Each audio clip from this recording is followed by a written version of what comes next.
Hi friends, ఇవాళ నేను మీకు పరిచయం చేయబోతున్న రెసిపీ ఉలువ చారు. ఇది ఎలా చేయాలో, దీనికి కావాల్సిన పదార్థాలు ఏంటో చూసేద్దాం. ముందుగా ఉలువలను అయితే 1 లేదా 2 గంటల పాటు బాగా నానబెట్టి తర్వాత మెత్తగా ఉడికేలాగా కుక్కర్లో 4-5 విజిల్స్ వచ్చే వరకు, లేదా ఎన్ని విజిల్స్ ఉడుకుతాయో అన్ని విజిల్స్ వచ్చే వరకు ఉడికించుకోవాలి. కాసింత ఉప్పు, తగినన్ని నీళ్ళు వేసి ఉడికించుకోవాలి. ఓకేనా?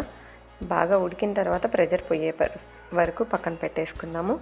ఇప్పుడు వీటికి కావాల్సినటువంటి మసాలాని ప్రిపేర్ చేసుకోవడం కోసం ఈ ఇంగ్రీడియంట్స్ ఏమేమి కావాలో చూద్దాం.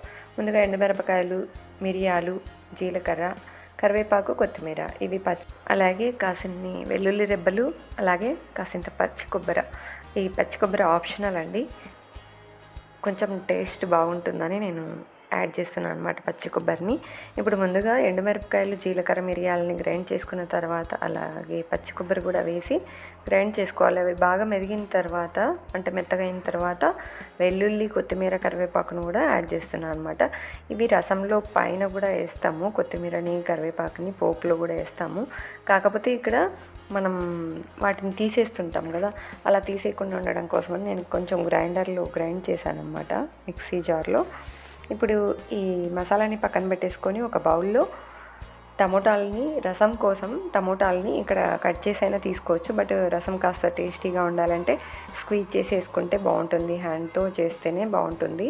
సో నేను బాగా రెడ్గా ఉన్నటువంటి వాటిని తీసుకొని టమోటాలని మెత్తగా చేత్తో అంటున్నాను. అలాగే వీటితో పాటు చింతపండును కూడా తీసుకొని స్క్వీజ్ చేస్తున్నాను అనమాట. ఇవి బాగా మెత్తగా చేసిన తర్వాత వాటర్ని యాడ్ చేసి పక్కన పెట్టేసేయండి. ప్రెషర్ అంతా వెళ్ళిపోయాక ఓపెన్ చేసి చూస్తే ఉలవలు బాగా ఉడికిపోయాయి. సో ఇప్పుడు మనము ఉలువ రసం కోసం ఈ కట్టును ఉపయోగించుకోవాలి. ఉలువ రసము ఈ కట్టు పక్కన తీసి గుగ్గులు అట్లే పట్టేశాను అనమాట కుక్కర్లో. వాటిని లాస్ట్లో చూపిస్తాను ఏం చేస్తాను. ఇప్పుడు ఒక బౌల్లో అయితే ఆయిల్ వేసి పెట్టాను. ఆయిల్ బాగా వేడయ్యాక ఆవాలు, జీలకర్ర, కరివేపాకు, ఎండుమిరపకాయలు వేసి పోపేసాను. బాగా చిటిపటలు ఆడాక మనం ముందుగా గ్రైండ్ చేసి పెట్టినటువంటి మసాలా ఉంది కదా, అది ఇందులో యాడ్ చేయాలి. ఇది కొంచెం ఇవన్నీ మనం పచ్చివే తీసుకున్నాం కాబట్టి కొంచెం ఆయిల్లో అలా కలిపిన తర్వాత ఉలువ కట్టుని యాడ్ చేయాలి. ఓకేనా? ఇది ఇలా కొంచెం ఒక 2 నిమిషాల పాటు కలిపిన తర్వాత ఉలువ కట్టుని యాడ్ చేసి బాగా ఉడకనివ్వాలి. ఉలువకట్టు బాగా ఉడికేటప్పుడు కొంచెం రసం కూడా చిక్కగా ఉండాలి అంటే కొన్ని ఉలవల్ని గ్రైండ్ చేసుకోవాలి, మెత్తగా పేస్ట్ లాగా చేసుకోవాలి. ఇప్పుడు ఇలా ఉడుకుతున్న సమయంలో మనం టమోటాని స్క్వీజ్ చేసి పెట్టాం కదా, ఆ వాటర్ అన్నిటిని ఇందులోకి యాడ్ చేసుకోవాలి. ఇది బాగా ఉడికేటప్పుడు మనము గ్రైండ్ చేసి పెట్టుకున్నటువంటి పేస్ట్ ఉంది కదా, ఉలువ పేస్ట్ను కూడా యాడ్ చేసుకోవాలి. ఇది కొంచెం చిక్కదనం కోసం తీసుకుంటామండి ఉలువ పేస్ట్ని. ఇది ఆప్షనల్ అనమాట, మీరు అలాగైనా చేసుకోవచ్చు, కట్టుతోనే కావాలనుకుంటే కట్టుతోనే చేయొచ్చు. కొంచెం చిక్కదనం అయితే రావాలి అంటే దీంతో చేయాలి. ఓకేనా? ఇంతవరకు మనం ఉప్పును ఎక్కడ యాడ్ చేయలేదు, సో ఇప్పుడు ఉప్పును కూడా యాడ్ చేసుకోవాలి. బాగా ఉడకనివ్వాలి. అలాగే కాసింత కొత్తిమీరతో కూడా నేను గార్నిష్ చేశాను. అంతే అండి, ఉలువ రసం రెడీ అయిపోయింది. చాలా టేస్టీగా ఉంటుంది.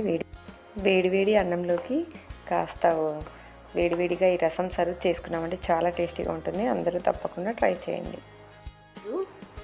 మనం ఉడికించి పెట్టుకున్నటువంటి గుగ్గులు ఉన్నాయి కదా, ఉలువలు, వాటిని ఇప్పుడు ఇలా చేయాలి. ముందుగా ఒక కడాయిలో ఆయిల్ వేసుకొని పోపు వేయాలి. పోపు అంతా బాగా చిట్పటలాడాక కాసిన్ని ఆనియన్ వేసి బాగా కలుపుకోవాలి. ఈ ఆనియన్ అంతా బాగా మగ్గిన తర్వాత కాసింత పచ్చిమిర్చి, కారం, పచ్చిమిరపకాయలు, ఉప్పు, కొబ్బరి ఆప్షనల్ గ్రైండ్ చేసి ఇందులోకి వేసేసుకోవాలి. ఇలా బాగా వేగేటప్పుడు కాసింత పసుపు కూడా వేసుకోవాలి. ఈ పచ్చిమిర్చి, కారము పచ్చివాసన పోయేంత వరకు వేయించుకున్న తర్వాత మనం ఉడికించి పెట్టుకున్నటువంటి గుగ్గులు ఉన్నాయి కదా, ఉలువ గుగ్గులు, వాటిని వేసి బాగా కలుపుకోవాలి. అంతే అండి, ఒకవైపు ఉలువ రసం, ఇంకోవైపు ఉలువ గుగ్గులు రెడీ అయిపోయాయి. చాలా టేస్టీగా ఉంటాయి, తప్పకుండా ట్రై చేయండి. ఇంకా చివరగా కొత్తిమీరతో గార్నిష్ చేసి సర్వ్ చేసుకుంటే చాలా అంటే చాలా బాగుంటాయి. తప్పకుండా ట్రై చేయండి. నా వీడియో మీకు నచ్చినట్లయితే లైక్ చేయండి, షేర్ చేయండి. ఇంకా ఎవరైనా సబ్స్క్రైబ్ చేయకపోతే please subscribe to Supraja's kitchen. Thank you for watching.